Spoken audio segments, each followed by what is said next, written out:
عورت کی آواز کا پردہ ہے۔ اب دیکھیے کس حد تک نماز میں اس وقت عورتیں بھی شریک ہوتی تھیں، اگرچہ حضور نے فرمایا مردوں کی صف بہترین سب سے آگے والی ہے اور سب سے بری صف سب سے پیچھے ہے، کیونکہ اس کے پیچھے پھر عورتوں کی صف ہوتی تھی، اور عورتوں کے لیے سب سے اچھی صف سب سے پچھلی والی ہے اور سب سے بری سب سے آگے والی ہے۔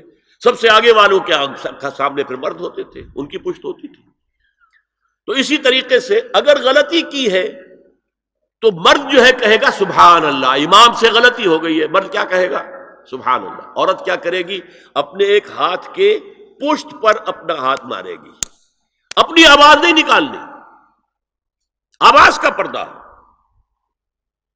چھونے کا پردہ یہاں تک ہے کہ حضور نے کبھی کسی عورت سے ہاتھ نہیں ملایا، اور آپ جب بیعت بھی لیتے تھے تو بس زبانی الفاظ کہلوائے اور کہا ٹھیک ہے بیعت ہو گئی، یا ایک کپڑا پکڑا، اس کا ایک سرا اپنے ہاتھ میں دوسرا سرا اس خاتون کے ہاتھ میں، یا ایک تشت کے اندر پانی بھرا، اس میں ایک طرف اس نے انگلیاں ڈال لی اور ایک طرف حضور کی انگلیاں، لیکن مسافر لا اسافر النساء۔ ایک دفعہ ہوا بھی کہ بعض خواتین نے جب بیعت کی ہے تو پھر انہوں نے ہاتھ آگے بڑھایا مسافر کے لیے، حضور نے فرمایا انی لا اسافر النساء، میں عورتوں سے مسافرہ نہیں کرتا۔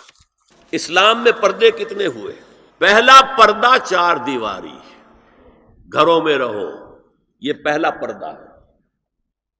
جیسے ڈیفنس لائنز ہوتی ہے نا فوج کی، یہ فرسٹ ڈیفنس لائن، سیکنڈ ہے، تھرڈ ہے، پہلی کو عبور کر کے کوئی آ جائے تو سیکنڈ ہے، سیکنڈ سے گزرے تو پہلا پردہ 4 دیواری، اس میں محرم آئے گا۔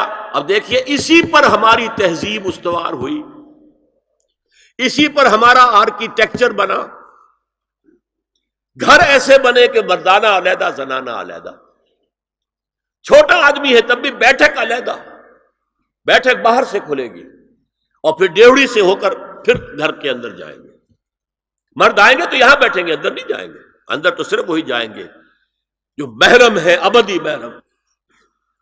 دوسرا پردہ ستر، گھر کے اندر جو محرم آ گئے ہیں ان کے سامنے چہرہ تو کھلے گا، باقی جسم کا کوئی حصہ بھائی بہن کا نہیں دیکھ سکتا، اور باپ بیٹی کا نہیں دیکھ سکتا، بیٹا ماں کا نہیں دیکھ سکتا، یہ ستر۔ عورت پوری کی پوری عورت ہے، عورت کہتی ہے چھپانے کی چیز کو، عورات النساء، عورتوں کی چھپی ہوئی چیزیں جن پر ظاہر نہیں ہوئی، لم یظہروا علی عورات النساء، ابھی تک ہم نے لفظ پڑھایا بھی۔ تیسرا پردہ ہے چہرے کا پردہ، یہ ہے غیر محرموں سے، اور جب کہ گھر سے باہر نکلنا ہو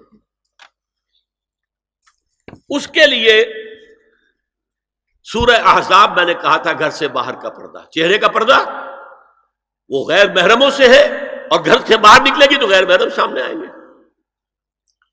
یا ایھا النبی قل لازواجک وبناتک ونساء المؤمنین یدنین علیہن من جلابیبہن ذالک ادنی ان یعرفن فلا یؤذین وکان اللہ غفورا رحیما۔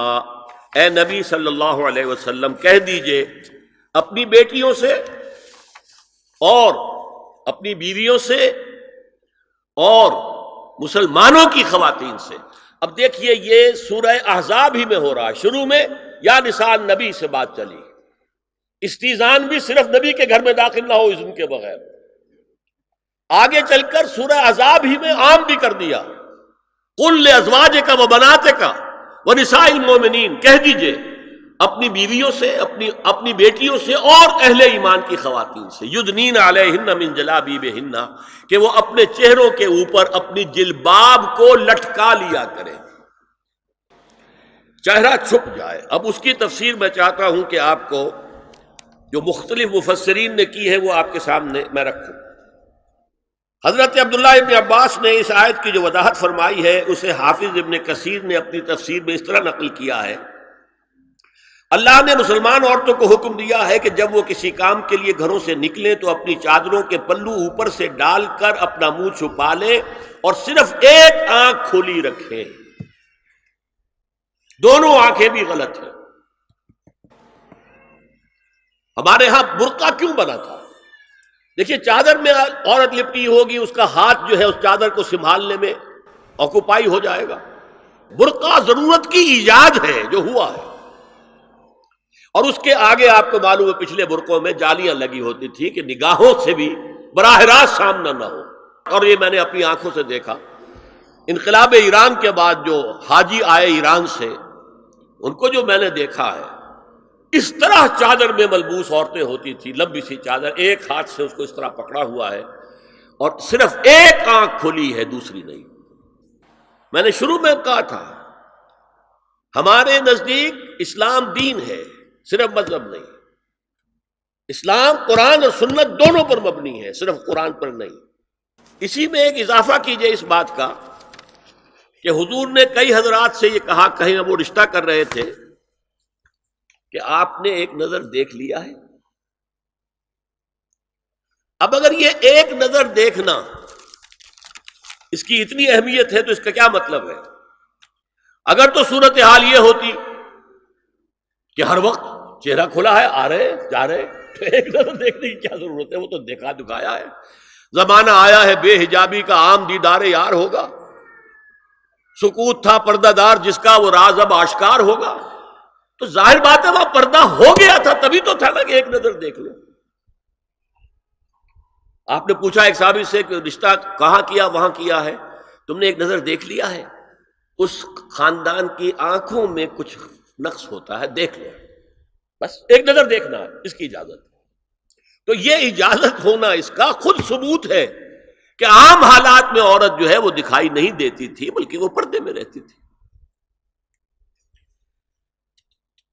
مسلمان جدید تعلیم یافتہ دانشوروں کی منافقت، وہ کہتے ہیں یہ پردہ وردہ سب مولویوں کی ایجاد ہے۔ کبھی کہہ دیتے ہیں یہ تو ہندوستان میں راجپوتوں کا پردہ ہوتا تھا تو مسلمانوں نے یہاں یہ پردہ ایجاد کر لیا۔ میں نے دیکھا ہے عرب کی بدو خواتین کو مکے سے مدینے جاتے ہوئے نظر آتی ہیں۔ ایک خاتون اونٹ کی پوری قطار لے کر جا رہی ہے، ہاتھ میں لاٹھی ہے، پورا مکمل پردہ، چہرہ چھپا ہوا، آنکھوں کے اوپر بھی کوئی انہوں نے وہ حجاب سا بنایا ہوتا ہے خاص چھجا سا، اور ہاتھوں میں دستانے، پاؤں میں جرابے۔ یہ کون سے راجپوتوں کا پردہ سعودی و عرب کی جو ہے ریگستانوں میں پہنچ گیا؟ بدو جب آتے ہیں اپنی عورتوں کو اسی حال میں لے کر آتے ہیں، اور ان کا یہ ہے کہ وہ احرام کا معاملہ بھی یہ ہے کہ یہاں چھجا بنا کر آگے چادر لٹکا لیتے ہیں، صرف چہرے سے مس نہ کرے بس۔ اور وہ پھر اپنی خواتین کو جب طواف کراتے ہیں تو ان کے گرد گھیرا ڈال لیتے ہیں، ہاتھ سے ہاتھ پکڑ کر، تاکہ کسی اور کے ساتھ ان کا نہ کندھا لگے اور نہ کوئی اور جسم کا حصہ بس۔ یہ پردہ وہاں کہاں سے آ گیا؟ سر سید کا واقعہ تو میں آپ کو بتا چکا ہوں۔ اب ذرا علامہ اقبال، میں منافقت اس لیے کہہ رہا ہوں کہ ایک طرف ہمارا جدید دانشور طبقہ، مولوی ملاٹے دیوبندی ہوں، فلاں ہوں، یہ ہوں وہ ہوں، یہ دقیانوسی ہے، اصل میں تو سر سید احمد خان، اور پھر علامہ اقبال۔ علامہ اقبال کا حال کیا ہے وہ سن لیجئے آپ۔ انگریز سرکار لارڈ ولنگٹن کے زمانے میں علامہ اقبال کو اپنا گورنر بنا کر جنوبی افریقہ بھیجنا چاہتے تھی۔ من جملہ دیگر شرائط کے ایک شرط یہ بھی تھی کہ تمام سرکاری تقریبات میں بیگم اقبال ان کے ہمراہ ہوں گی۔ علامہ اقبال نے یہ کہہ کر اس پیشکش کو ٹھکرا دیا، بے شک میں گناہگار مسلمان ہوں اور اعمال کے اعتبار سے مجھ سے بہت سی کوتاہیاں سرزد ہوتی ہیں، تاہم میں اتنا بے غیرت نہیں ہوں کہ محض ایک سرکاری عہدے کی خاطر اپنی بیوی کو بے پردہ کر دوں۔